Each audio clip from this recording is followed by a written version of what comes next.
ये 20 दिसंबर को हमें एक इन्फॉर्मेशन मिली है मॉर्निंग में कि एक छोटी कार है, अल्टो कार, उसका एक्सीडेंट हुआ है चिनाब रिवर के किनारे गटसू जगह पे। वहाँ इतला मिलते ही जब जो सभी रेस्क्यू टीमें और पुलिस की टीम्स वगैरह मौके पे पहुंची। इसके बाद मैं और डीसी डोडा और जितने भी हमारे बाकी सीनियर ऑफिसर्स थे और रेस्क्यू टीम्स वो वहाँ पे पहुंची। हमने एक रेस्क्यू स्टार्ट किया वहाँ और काफ़ी देर तक हमारा ये रेस्क्यू रहा। हमने आर्मी की भी हेल्प ली, इसमें रिकवरी वैन्स यूज़ हुई। इसके साथ ही हमें कुछ 3 चीज़ें वहाँ से मिली। एक इनके जो कार्ड्स थे, आधार कार्ड और ड्राइविंग लाइसेंस, एक लेडी का पर्स मिला और एक बच्ची की जैकेट मिली। इसके अलावा हमें कोई चीज़ वहाँ से मिली नहीं। हमने बड़ी मशक्क़त के बाद 3-4 घंटे की मेहनत के बाद वो गाड़ी को बाहर निकाला और उस गाड़ी में से कुछ भी नहीं मिला।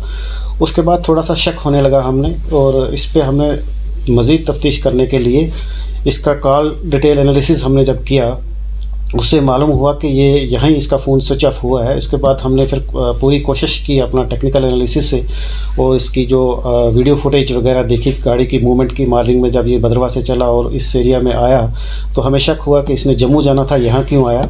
उसके बाद हमने अपनी तफ्तीश थी जो वो जारी की तो कुछ हमें शक होने लगा कि ये हो सकता है कि कोई फेक टाइप का एक्सीडेंट हो। उसमें फिर हमने इसका बैकग्राउंड देखने की कोशिश की तो ये फाइनेंशियली काफ़ी इस पर कर्ज़ा था। इसके 2-3 वारंट भी निकले थे JMIC अखनूर से, जिनको वारंट को एग्जीक्यूट करने के लिए हमें चिट्ठी भी लिखी थी वहाँ के मजिस्ट्रेट ने, वो भी एग्जीक्यूट होने थे। 19 तारीख को इसको कोर्ट में पेश होना था, ये वहाँ नहीं हुआ तो 20 तारीख को ये वाक़ा पेश हुआ। हमें पूरा शक हुआ कि इसमें कुछ गड़बड़ है। फिर हमने टेक्निकल सर्वेलेंस लगा दी और जितने भी हमारे रिसोर्सेज वगैरह थे हमने वो यूज़ किए। तो हाल ही हमें 1 दिन पहले हमें इतला जो हमारा टेक्निकल सर्वेलेंस चल रहा था तो उसमें हमें इसकी लोकेशन ट्रेस हुई पंचकुला हरियाणा में। वहाँ हमने टीम भेजी, हमारे चौकी अफसर हैं भाला अंकुश, ये गए वहाँ टीम के साथ और इन्होंने हरियाणा पुलिस की मदद से इनको ट्रेस आउट किया और इनको हमने वापस लाया यहाँ पे। हमारी 182 2022 लॉन्च हुई है और उसी की हम इन्वेस्टिगेशन करते हुए आगे हम रेलिवेंट प्रोविजंस जो आते हैं उसके तहत कार्रवाई करेंगे। क्या आप मानते हैं कितनी बड़ी ये अच्छा है, कामयाबी है। जो भी पुलिस को या सिस्टम को मिसलाइड करने की कोशिश करेगा उनके खिलाफ ये कार्रवाई होगी और ऐसा कोई ना करे फ्यूचर में, इसलिए हमने इसको वर्कआउट किया है। क्या मैसेज है कि ऐसी जो फेक स्टोरियां वगैरह लोग बनाते हैं उनसे बचें और उनके पास कोई भी ऐसी इतला आती है हमारे साथ शेयर करें।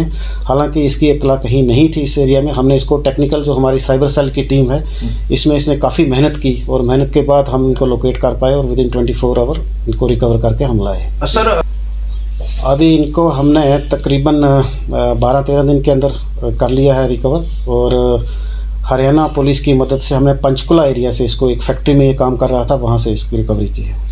सर सुनने में आई आइसक्रीम और गचक की फैक्ट्री लगाई है, वो भी कर्जा ले रखा था काफ़ी, वो भी उसका बिजनेस ठीक नहीं चल रहा था। इसकी जो फाइनेंशियल कंडीशन हमने स्टडी की, इसमें पूरा हर एक पहलू से देखा तो वो चीज़ें देखते हुए इसका जो फाइनेंशियली ये साउंड नहीं था अभी। सर क्या इसके पीछे और भी जो हमारी इन्वेस्टिगेशन हुई है इसमें ऐसा कुछ नहीं, फर्दर जो भी इन्वेस्टिगेशन में आएगा वो आपसे शेयर किया जाएगा।